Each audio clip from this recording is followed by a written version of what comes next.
So bago ang binadang 2024 ay nakita ko ang paghahanda nila and syempre pinaghahandaan talaga nila ito para ligtas sila while performing.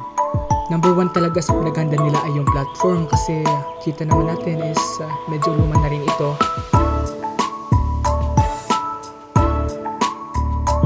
Yung stage kita naman natin is malinis talaga kasi inayos muna yan ng mga estudyante bago ang kanilang mga performances. Lalo na sa pangunguna ng mga officers ng school.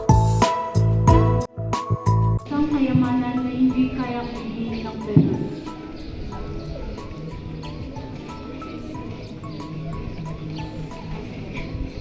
Sandoval, isang estudyanteng Kastila na sumusuporta sa mga adhikain ng mga Pilipinong estudyante.